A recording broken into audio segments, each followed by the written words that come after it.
Good evening and a very warm welcome to Front Page. Tonight, capability becomes power in code, in energy, and on the battlefield. A quiet leap in how machines find truth, a country climbing fast in the global AI race, a long-locked sector finally opening up, and a decisive push towards self-reliance where it matters the most. Here are the headlines for tonight. Cohere has launched Rerank 4, its most advanced enterprise re-ranking model yet, delivering state-of-the-art retrieval accuracy across domains with a 32K context window, faster latency, self-learning capabilities, and support for 100+ languages, designed to dramatically improve RAG pipelines, agentic AI workflows, and large-scale enterprise search across cloud, VPC, and on-prem deployments. India has climbed to number 3 globally in AI in Stanford Human-Centered Artificial Intelligence, which stands for HAI's 2025 Global AI Vibrancy Tool, up from number 7 in 2023. This is driven by world-leading AI talent and developer activity, even as gaps in compute, frontier research, depth, and capital are pushing the government to accelerate the India AI mission, sovereign foundation models like BharatGen and Sarvam, and a broader semiconductor HPC quantum build-out to convert talent into durable national capability. The Union Cabinet has approved the Atomic Energy Bill 2025, SHANTI, opening India's civil nuclear sector to regulated private participation to scale capacity from 8.8 gigawatts to 100 gigawatts by 2047, deploy indigenous SMRs, modernize safety and liability norms, and of course, secure clean base load power for AI, semiconductors, and industrial growth. And finally, the Indian Army is placing over 5,000 crore rupees in orders for fully indigenous drones proven under Operation Sindoor conditions to operate in heavy jamming and spoofing environments, covering kamikaze strike, long-range precision attack, and ISR roles, with Chinese origin components explicitly barred.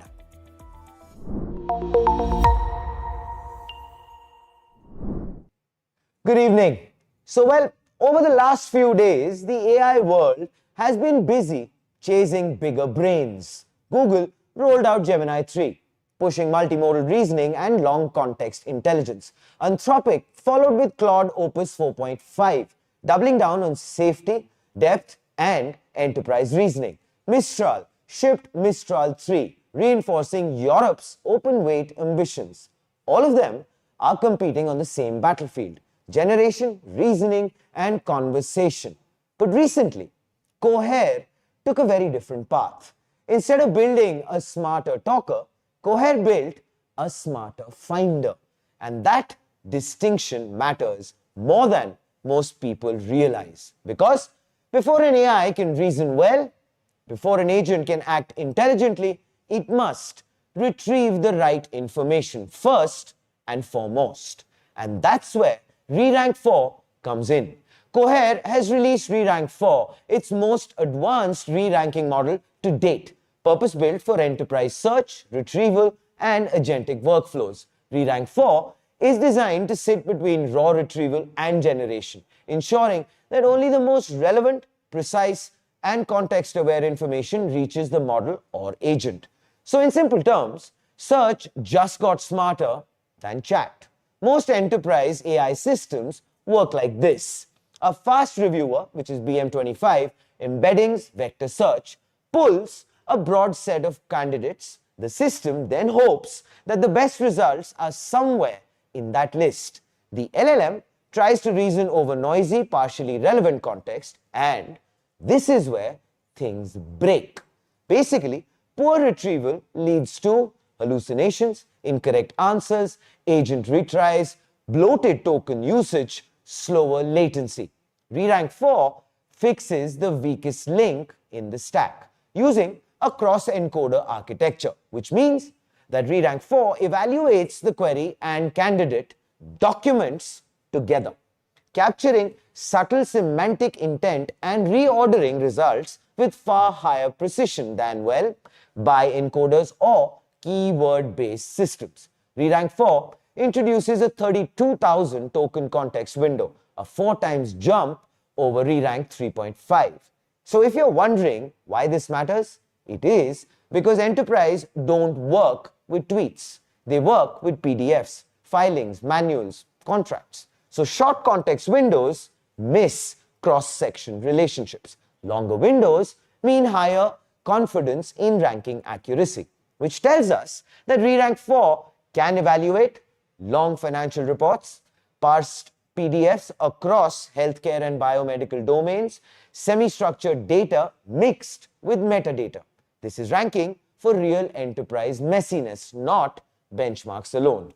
Cohere ships Rerank 4 in 2 variants. Rerank 4 Fast, which is optimized for low latency, ideal for e-commerce, developer documentation, customer support triage, basically where speed and relevance drive business outcomes.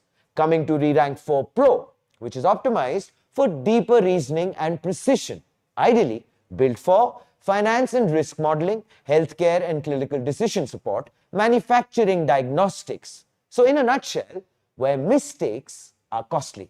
Rerank 4 supports 100 plus languages with state-of-the-art performance across 10 major business languages, including Hindi, Arabic, Chinese, French, German, Japanese, Korean, Portuguese, Russian, and Spanish, which we believe is very critical. Why? Because enterprise knowledge is multilingual by default. Contracts, emails, records, policies, and especially outside the Western world. Rerank 4 is built for global organizations, not just English-first stacks. And this is where Cohere quietly pulls ahead. Rerank 4 is the first re-ranker with self-learning capability. And what that means is this: that enterprises can customize ranking behavior, no additional labeled datasets required. The model adapts to domain-specific preferences over time. So for example, a bank's loan officer repeatedly references specific internal policy documents. Rerank 4 learns that preference and starts prioritizing those documents automatically. So in many internal tests, Rerank 4 Fast with self-learning converged toward and sometimes surpassed pro-level performance. This turns search from a static system into a living, adapting layer. So the point is, why does this matter for agentic AI? It is because Rerank 4 is a core component of North, which is Cohere's agentic AI platform. For agents, retrieval quality is existential. Bad retrieval means more retries, more token burn, saturated context windows, slower workflows. Rerank 4 filters noise before it reaches the LLM, as we mentioned. The result: fewer agent failures, lower inference cost, faster end-to-end execution, leading to more reliable multi-step reasoning. And this is how agentic AI becomes economically viable at scale. So across public benchmarks, which is BEIR, and enterprise datasets, Rerank 4 outperforms Voyage, Jina, Qwen, and other leading re-rankers. The strongest gains are seen in long context retrieval, multilingual search, domain-specific enterprise workloads, which means Rerank is available now on Cohere platform, Amazon SageMaker AI, Fast and Pro, Microsoft Azure Foundry, and it can be deployed in VPCs, on-prem, across hybrid stacks, which is nice, which actually brings us to the front page take. So while the industry obsesses over who has the smartest model, Cohere is answering a more pertinent, practical question.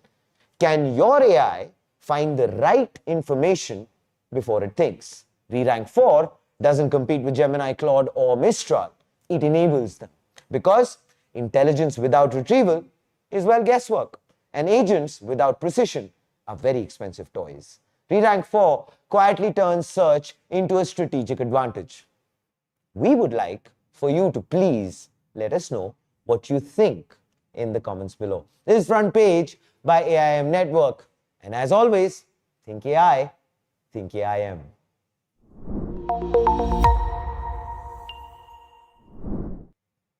Good evening.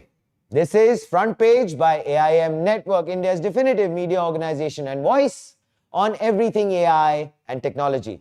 India's AI infrastructure and the power the decade. Tonight, India just got a global validation that sounds like a trophy, but is actually a challenge. India is now ranked number 3 in the world in AI competitiveness. So behind only the United States and China, based on Stanford Human-Centered Artificial Intelligence, which stands for HAI, a global AI vibrancy tool. And of course, if you have been following Front Page, which I'm sure you have been, you already know why this matters. AI is beyond the software story. It's national capacity. It's compute, chips, power, talent, research, policy, and speed. So what Stanford is really saying will be better explained with these numbers. United States, 78.6. China, 36.95. India, 21.59. Yeah, that gap matters because it tells you one very brutal truth. India is number 3, but it's not even close to number 1 or, for that matter, number 2 yet. This is a checkpoint. And Stanford's framing is important. This tool doesn't just measure who has the best models. It looks at an ecosystem across pillars like talent, research and development, infrastructure, economy, policy, public opinion, and responsible AI. Essentially, who can sustain an AI century? India's rise is powered by something we've had for decades, which is people, engineers, builders, researchers in the making. Basically, the world's largest applied tech workforce. This is the India model. Not we printed trillions for compute first. Not we nationalized the entire AI stack. Instead, we scaled skill first. We scaled builders first. That's why India can move shockingly fast in applications, healthcare workflows, language translation, citizen services, financial rails, and enterprise automation. And that's also why global companies keep doubling down on India as an AI build hub, because the talent flywheel is very real, my friends, and it keeps compounding. The case in point, here it is. Microsoft, $17.5 billion. Amazon, $35 billion. And Google, $15 billion. All are investing heavily in India with combined commitments totaling over $67.5 billion. What for?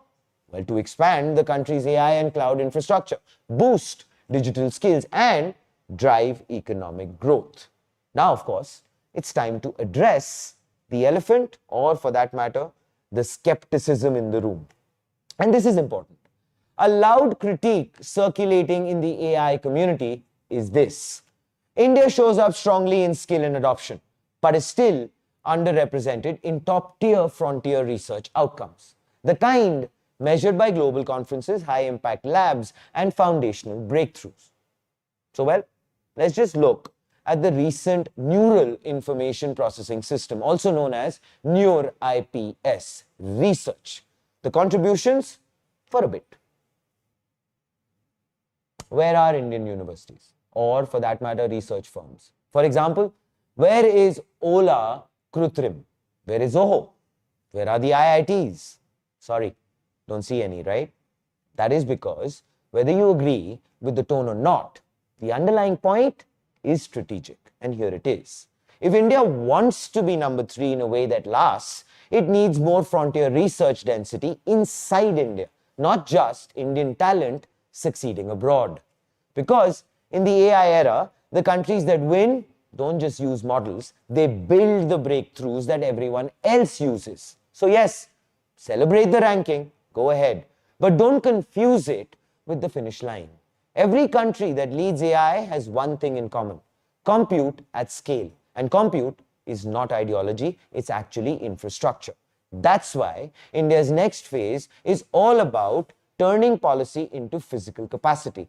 And this is where the government has clearly begun to step up. It's actually a good start, to be honest. India's national push is increasingly focused on access to GPUs, data platforms, and foundational capabilities, not just announcements. Reports around the India AI program highlight scale targets like 38,000 GPUs and a build-out of data labs as part of the broader national AI capacity plan. The front page translation to this: India is trying to reduce the compute handicap that blocks startups, universities, and labs from training serious models. And this is the sovereignty layer. Bharat Gen, government-backed, is positioned as a push toward multilingual India First Foundation capability. Sarvam and others are part of the conversation as India moves toward homegrown models that can serve Indian languages, Indian datasets, and Indian public infrastructure workflows. Now, for the front page point. If India doesn't build models, it will permanently rent intelligence from other nations. And renting intelligence is not a long-term strategy. No. This is where India's long game becomes visible. Semiconductor push to reduce dependency and build strategic supply chains. HPC/supercomputing to support science, defense, climate, and national-scale AI workloads. Quantum to build next-generation research, depth, and strategic computing leadership. And well, the chart says India is number 3, but the distance to the top is huge. The tree map tells a way deeper story, which is the AI world is dominated by a small number of universities and companies that repeatedly produce frontier work. And they sit inside ecosystems where talent plus compute plus labs plus incentives are very tightly knit. In conclusion, here comes the front page take as a result. India's mission now is to create that same loop at home, not just export talent into someone else's loop, which is a good thing. India at number 3 is real. It signals global credibility, talent density, adoption energy, and policy momentum. But the gap tells you what comes next, which is this. If India wants to stay number 3 and eventually challenge number 2, the next decade must be about compute access at national scale, research incentives plus research culture, funding students and labs like its strategic infrastructure, building models, not just integrating APIs, chips plus HPC plus quantum as one mission. Because in AI, you don't win by being excited, you win by building capacity faster than everyone else. India didn't reach number 3 because the world gave it a seat. India reached number 3 because its builders forced the world to notice. And now the question is this: can we turn vibrancy into breakthroughs? Also, what about investments? Mohandas Pai summed it up best, saying we need capital. And honestly, to be at number 1, we need lots and lots, and we can add another lots of capital. Please let us know what you think in the comments below. Needless to say, like, share, subscribe. This is Front Page by AIM Network. And always remember, think AI, and this time, think number 1, think AIM.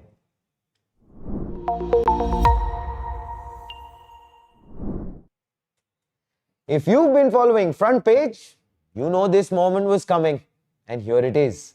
We've tracked how India's ambitions in AI, data centers, semiconductors, EVs, and hydrogen were heading toward a single bottleneck: clean 24/7 base load power.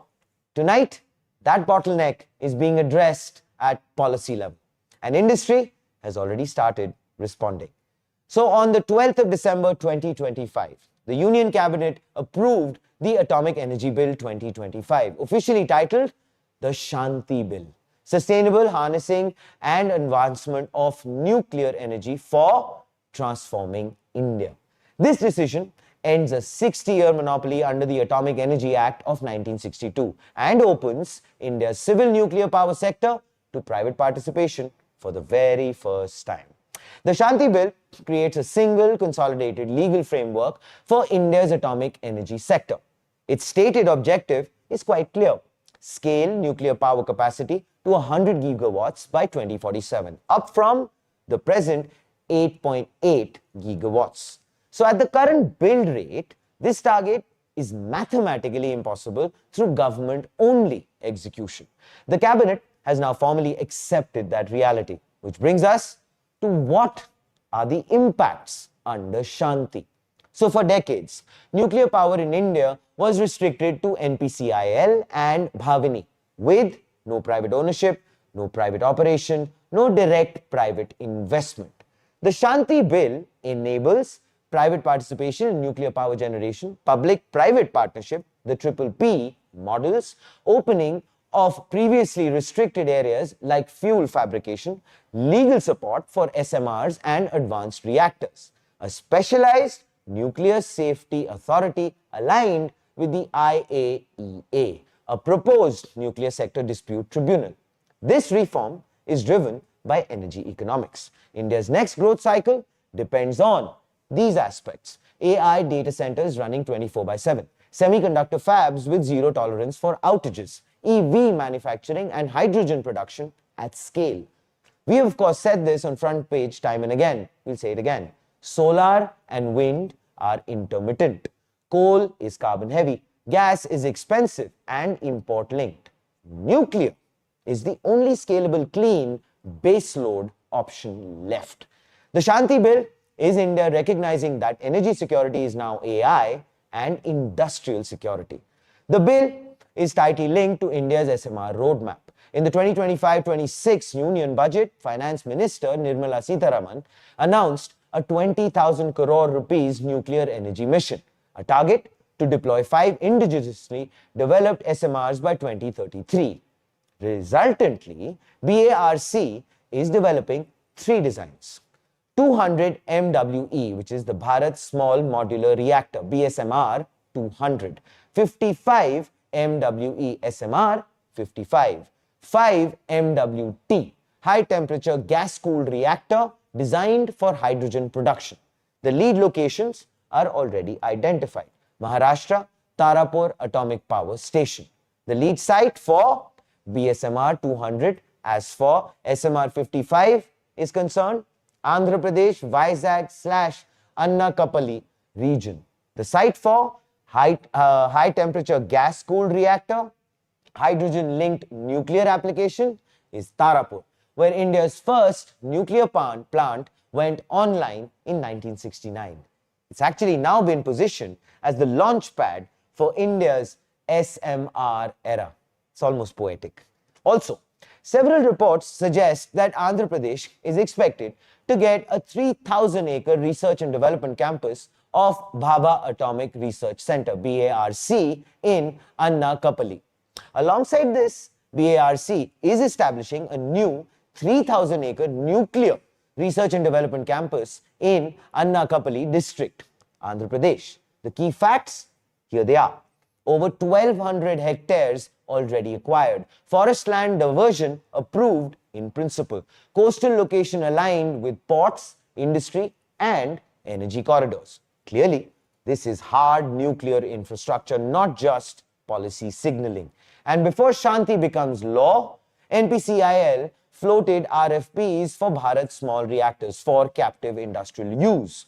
Industry consultations have been completed. The deadline has been extended to the 31st of March 2026. And this is where the policy shift meets capital.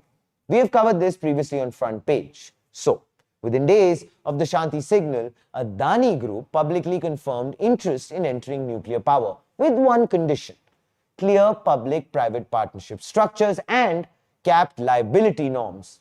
This is significant because Adani is not approaching nuclear in isolation. And here's the alignment. Adani is partnering with Google on a 1 gigawatt AI data center campus in Vizag. That project alone demands gigawatt scale, which is 24/7 clean power. Solar and wind cannot support that load independently. Nuclear becomes the logical anchor. And of course, Adani's message was explicit: We are interested. Show us the rules, end quote. This is the first major corporate trial balloon after Shanti. If nuclear public-private partnerships move ahead, the likely structure looks like this. State or joint venture entity holds the nuclear license. Global reactor technology partner supplies design. Indian infrastructure player builds and operates. Long-term PPAs power AI data centers and industry, which means this reform also coincides with expanded India-Russia nuclear talks covering large reactors and SMRs, floating nuclear power plants, fuel localization and equipment manufacturing. So with Shanti, India negotiates from choice, not dependence. Again, we have covered this extensively on front page. Please make sure to check it out if you haven't already. Now, of course, coming back in conclusion to the front page take. Here it is. On front page, we've said nuclear would follow space and semiconductors, and we believe in that. SMRs would power AI era infrastructure. Big capital would wait for liability clarity. That sequence is now finally playing out. This is India's biggest energy reform since independence, not because reactors will appear tomorrow, but because the execution model has changed. Nuclear in India is shifting from state-only control to regulated industrial scale participation. And if done right, it will deliver this. AI and data center power security improves. Domestic nuclear manufacturing emerges. High-skilled jobs are created. Fossil dependence reduces. Unfortunately, if done wrong, liability ambiguity, capital concentration, governance risk. So, well, the door is now open. Execution will decide who walks through and on what terms. Please do let us know. What do you think in the comments below? This is Front Page by AIM Network. Like, share, subscribe, and yes, think AI, think AIM.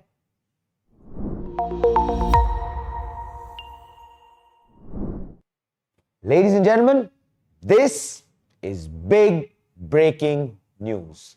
For years, drones were treated as support tools, surveillance, reconnaissance, maybe logistics. That era is over. The Indian Army has now placed 5,000 plus crore rupees worth of orders for indigenous unmanned systems that have been built, battle tested under extreme electronic warfare, including heavy jamming and GPS spoofing, the same environment encountered during Operation Sindoor. These are combat-proven platforms, cleared only after India recreated the exact hostile electronic warfare conditions it expects on its borders. And yes, this ecosystem now includes next-generation autonomous defense stacks like Indrajal, which are shaping how India prepares for high-intensity drone warfare at scale. India isn't experimenting with drones anymore. India is actually weaponizing the skies. It is time to get specific. And here it is. The orders span a full spectrum of unmanned warfare, including short-range kamikaze drones for precision strikes, long-range precision munition delivery drones, ISR platforms for surveillance and reconnaissance, systems designed to operate after launch under intense jamming, not just survive takeoff. Critically, every system went through a 3-tier selection process, including mandatory screening to eliminate Chinese origin components, electronic warfare trials under active jamming and spoofing, and finally, high altitude and operational area testing to ensure mission reliability. Only drones that continued functioning when navigation, communication, and control signals were actively attacked made the cut. That alone pretty much tells you how seriously the threat environment has changed. Operation Sindoor exposed a hard truth. Again, we have covered this extensively on Front Page. The future conflicts will begin with electronic warfare, not gunfire. So during the operation, Indian forces encountered GPS spoofing, signal jamming, attempts to hijack or disable unmanned systems mid-mission. This forced the army to rethink procurement priorities altogether. Survivability now matters after launch, not before it. Autonomy matters when links are cut, not when networks are clean. And that's exactly what these drones are built for. So the point is, who won and why that matters. So in a major shift, public sector and private Indian firms both emerged as winners. Munitions India Limited, MIL, secured contracts worth 500 crore rupees for loitering munitions, its first major drone order. New Space Research and Technologies and SMPP Private Limited together won 725 crore rupees worth of supplying surveillance and kamikaze systems. This is important. India's drone warfare capability is no longer concentrated in a single PSU or lab. It's actually becoming an ecosystem with multiple domestic players delivering operational hardware, not just PowerPoint slides. And if this sounds familiar, it definitely should, because on front page, we've already reported on this. India deploying AI-powered mobile anti-drone patrol vehicles. The shift from static air defense to hunt while moving counter-drone systems. The rise of electronic warfare first conflict models. The 5,000 plus crore rupees drone order is the offensive half of that very occasion. Earlier, India focused on detecting and neutralizing hostile drones. Now, it is deploying its own unmanned systems that can survive the same electronic warfare. Defense is no longer reactive. It's actually becoming symmetrical and autonomous. Meanwhile, Chinese origin components pose these threats: supply chain vulnerabilities, firmware backdoors, cyber kill risks during conflict. So by mandating full component scrutiny, the army is protecting itself and the country against operational integrity, wartime reliability, strategic autonomy. What this order reveals is three things very clearly. Electronic warfare is now the primary battlefield. Autonomy beats remote control. Indigenous systems are the first choice. Cheap drones, encrypted networks, spoofing attacks, and swarm tactics are now standard tools for adversaries. Resultantly, India is responding with indigenous autonomy, AI-driven decision systems that degrade gracefully when communications fail. And of course, in conclusion, the front page take, and we are very proud of this one. This 5,000 plus crore rupees drone order is not about buying machines. It is actually about buying survivability. It marks India's shift from import-dependent platforms to battle-tested indigenous systems, from signal-dependent drones to jamming resilient autonomous warfare. Because Operation Sindoor forced realism into procurement. And realism has a price tag, 5,000 plus crore rupees to be precise. But the cost of not adapting would be way higher. Please do let us know what you think in the comments below. This is Front Page by AIM Network, India's definitive media organization and voice on everything AI and technology. And of course, like, share, subscribe. If you want to keep thinking AI, then obviously you've got to keep thinking AIM.